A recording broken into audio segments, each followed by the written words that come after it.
Good evening to all of you. मैं अतुल कुमार शर्मा आप सभी का अपने YouTube channel free chemistry by Sharma ji पर हार्दिक स्वागत और अभिनंदन करता हूं।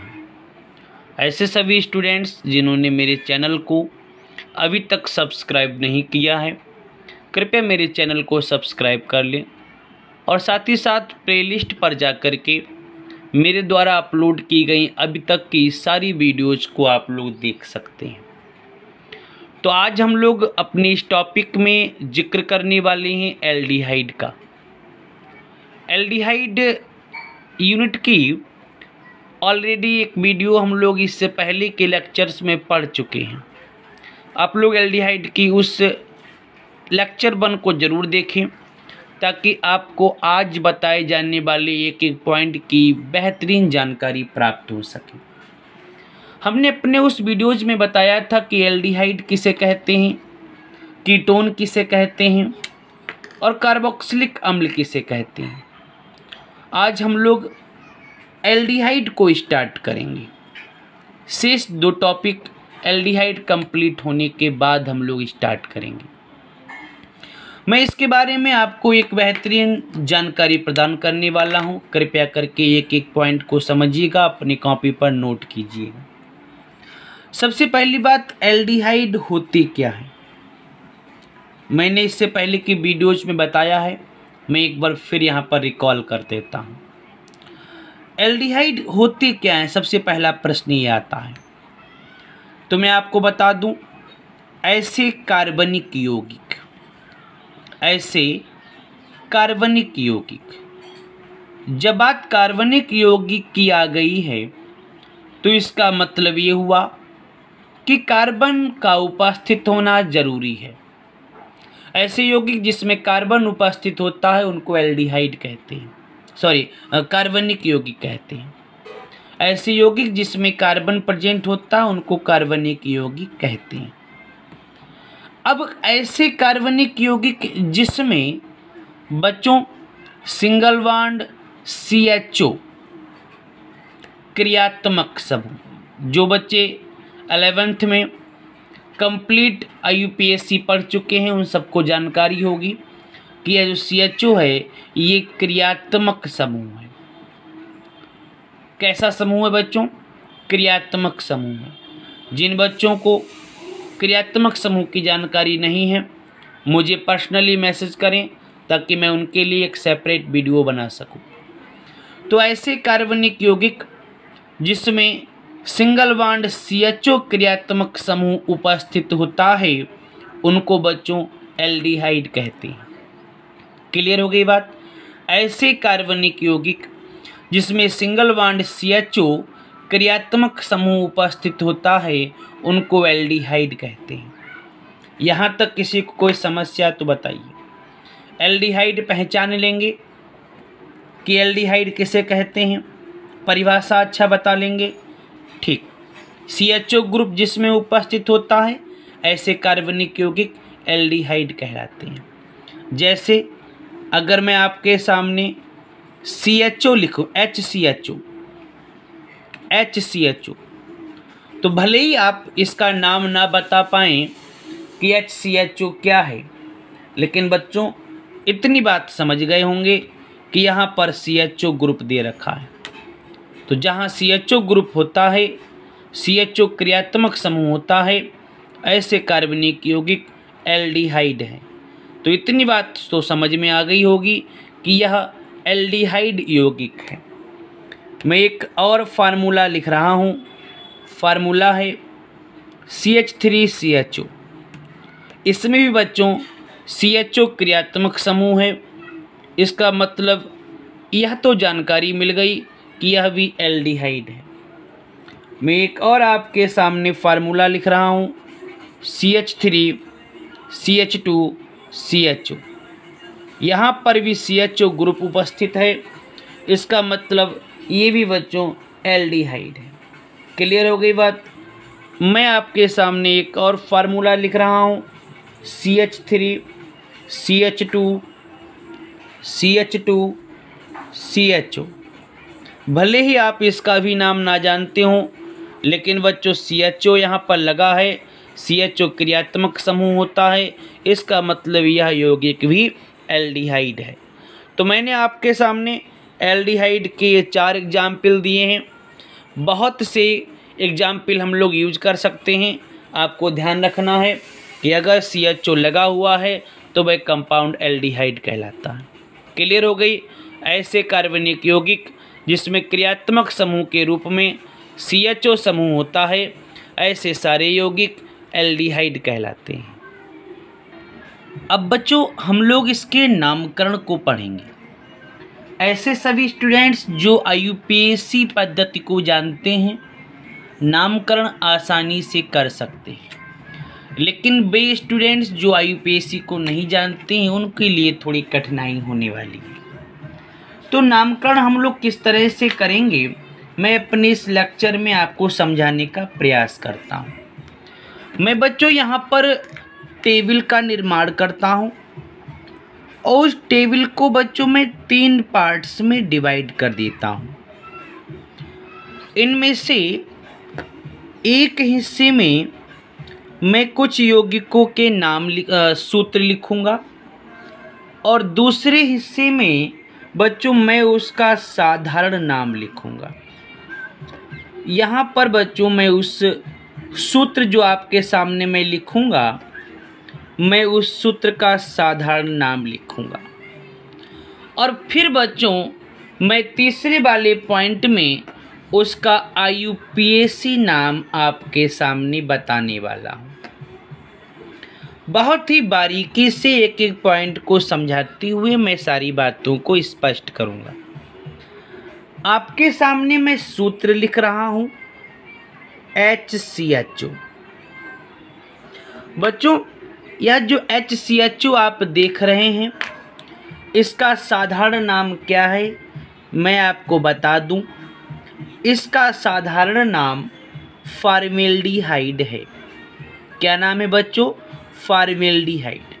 सारे नाम जितने भी मैं बताऊं, सूत्र जो भी मैं बताऊं बच्चों यहाँ नोट कर लेना अपनी कॉपी पर, एग्जाम में ज़रूर पूछे जाएंगे। तो यह जो HCHO इसको फॉर्मेल्डिहाइड बोलते हैं। बात आती है IUPAC नाम क्या होगा। तो IUPAC नाम बच्चों वैसे तो IUPAC बहुत विस्तृत है, लेकिन मैं यहाँ पर शॉर्ट में समझाने का प्रयास करता हूँ। बच्चों जब कार्बन की संख्या 1 होती है तो उसको मेथ बोलते हैं। क्या बोलते हैं? मेथ बोलते हैं। और मैं आपकी जानकारी के लिए बता दूं कि प्रत्येक क्रियात्मक समूह का एक IUPAC पद्धति में नाम होता है। यहाँ पर एल्डिहाइड में जो हम क्रियात्मक समूह यूज करेंगे बच्चों वह CHO है। देखिए यहाँ पर CHO लगा हुआ है। अगर ऐसे यौगिक जिसमें CHO लगा होता है और अगर आप IUPAC में नाम देना चाहेंगे तो ऐसे यौगिकों को हम लोग नल लगा करके संबोधित करते हैं। क्या लगाते हैं बच्चों? नल लगाते हैं। साधारण नाम में तो बच्चों हम लोग उसको एल्डिहाइड कहेंगे, लेकिन IUPAC का जब जिक्र करेंगे तब नल लगा देंगे। जैसे एक कार्बन है तो एक कार्बन का मतलब मेथ और इसके साथ में CHO लगा है क्रियात्मक समूह मतलब नल, तो इसका जो नाम निकलता है बच्चों वह नाम निकलता है मेथेनल। क्या निकलता है बच्चों? मेथेनल। आपको यहाँ तक सारे पॉइंट समझ में आ गए? किसी प्रकार की कोई समस्या? इसी क्रम में अब हम लोग जिस दूसरे फार्मूले की बात करेंगे, मैं दूसरा एक फार्मूला और आपके सामने लिख रहा हूँ। ध्यान से इस फार्मूले को देखिए। फार्मूला है CH3CHO। CH3CHO इसका बच्चों साधारण नाम क्या है मैं आपके सामने यहाँ पर पहले इसके साधारण नाम का जिक्र करता हूँ। इसका साधारण नाम एसीटेल्डिहाइड है। IUPAC नाम जरा अपने आप बताना। 2 कार्बन हैं, दो कार्बन को बच्चों एथ बोलते हैं। क्या बोलते हैं? एथ बोलते हैं। लास्ट में कौन सा ग्रुप है? CHO, मतलब एल्डिहाइड। एल्डिहाइड को IUPAC में क्या बोलेंगे? नल। तो एथ में क्या लगेगा? नल। नाम क्या हो जाएगा? एथेनल। यहाँ तक किसी कोई समस्या? जिन्होंने बच्चों 11th में नहीं पढ़ा है कुछ समस्या का सामना कर सकते हैं, लेकिन फिर भी मैं अपनी तरफ से पूरा प्रयास कर रहा हूँ। अगला फार्मूला बच्चों मैं एक और नोट कर रहा हूँ, CH3 CH2 CHO। एक फार्मूला मैंने और लिख दिया, ज़रा बच्चों बताना इसका UPSC नाम क्या हो सकता है। पहले बच्चों मैं इसके साधारण नाम की बात कर दूं। इसका जो साधारण नाम है वह प्रोपियोनेल्डिहाइड है। क्या नाम है बच्चों? प्रोपियोनेल्डिहाइड, ये इसका साधारण नाम है। IUPAC नाम 1 कार्बन 2 कार्बन 3 कार्बन, 1 कार्बन तो मेथ, 2 कार्बन तो एथ, 3 कार्बन तो प्रोप। क्या बच्चों? प्रोप। CHO ग्रुप लगा है, क्या लगाना पड़ेगा? नल। तो प्रोप प्लस नल क्या नाम हो जाएगा? प्रोपेनल। क्लियर हो गई बात? यहाँ तक किसी को कोई समस्या हुई हो तो आप लोग मुझे ज़रूर बताएं। अब मैं एक और फार्मूले का जिक्र करता हूँ। अगला जो फार्मूला हम लोग यूज करने वाले हैं, देखिएगा, फार्मूला है CH3 CH2 CH2 CHO। ये फार्मूला रहा बच्चों, CH3 CH2 CH2 CHO। बच्चों वैसे तो इसका जो नाम है वह ब्यूटेरिल्डिहाइड है। क्या नाम है बच्चों? ब्यूटेरिल्डिहाइड या ब्यूटीरेल्डिहाइड। लेकिन प्रोपेनल के बाद IUPAC नाम क्या होगा? देखिए, 1 कार्बन मेथ, 2 पर एथ, 3 पर प्रोप, 4 पर बच्चों आता है ब्यूट। क्या आता है? ब्यूट। CHO में क्या लगाएंगे? नल। तो ब्यूट प्लस नल नाम निकलेगा ब्यूटेनल। क्या हो जाएगा बच्चों? ब्यूटेनल। एक नाम का मैं और जिक्र करता हूँ, उसको आप लोग देखिएगा क्या नाम हो सकता है। देखिए मैं यहाँ पर नोट करता हूँ, CH3 का होल ट्वाइस CHO, ये नाम है। फिर से एक बार देख लीजिएगा, CH3 का होल ट्वाइस CHO। बच्चों ये जो CH3 आप देख रहे हैं, CH3 भी एक क्रियात्मक समूह है। जिस प्रकार CHO एल्डिहाइड कहलाता है, उसी प्रकार CH3 मेथिल कहलाता है। इसका जो बच्चों साधारण नाम है मैं उसको यहाँ पर नोट किए देता हूँ। इसका साधारण नाम आइसोब्यूटीरेल्डिहाइड। क्या नाम है बच्चों? आइसोब्यूटीरेल्डिहाइड। लेकिन IUPAC नाम क्या होगा? चलिए बच्चों हम लोग बात करते हैं। कार्बन, पहली बात तो मैं इसको ज़रा सा ओपन करके लिखता हूँ। ओपन किस तरह से?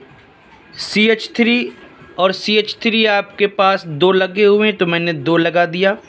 आगे देखिए CH और उसके आगे CHO, यही तो ग्रुप दे रखा है। CH3 2 है तो मैंने 2 बार लिख लिया। उसके बाद देखिए CH आगे CHO। इतनी बात क्लियर हो गई। तो मैं इतने हिस्से को अलग किए देता हूँ। कितने कार्बन हैं? 1 2 और 1 3। 3 कार्बन को क्या बोलते हैं? प्रोप। CHO लगा है मतलब नल। क्या नाम हो जाएगा? प्रोपेनल। लेकिन साथ में एक CH3 और लगा है, इसको मैं किस रूप में प्रयोग करूँगा? मेथिल के रूप में। तभी बच्चों क्या नाम निकलेगा? Methyl propanal. आई होप आपको यहाँ तक सारी बातें समझ में आ गई होंगी। बच्चों IUPAC एक बहुत बड़ा चैप्टर है, उसको आसानी से समझा पाना कठिन है। लेकिन फिर भी मैंने आपके सामने एल्डिहाइड के सूत्र, उनके साधारण नाम और उनके IUPAC नाम को रखा। आप लोग इसका स्क्रीनशॉट ले सकते हैं। आज के इस लेक्चर में इतना ही। मैं अपने नेक्स्ट लेक्चर में आपके सामने एल्डिहाइड को किस तरीके से हम लोग बनाएंगे, एल्डिहाइड के निर्माण की बहुत सी विधियों का हम लोग अध्ययन करने वाले हैं और कंटिन्यू आपको बच्चों दिन में 2 लेक्चर्स हम लोग प्रोवाइड कराएंगे। इस लेक्चर में इतना ही। जल्द ही नेक्स्ट लेक्चर में फिर आपके सामने उपस्थित होते हैं। तब तक के लिए घर पे रहिए, सेफ रहिए।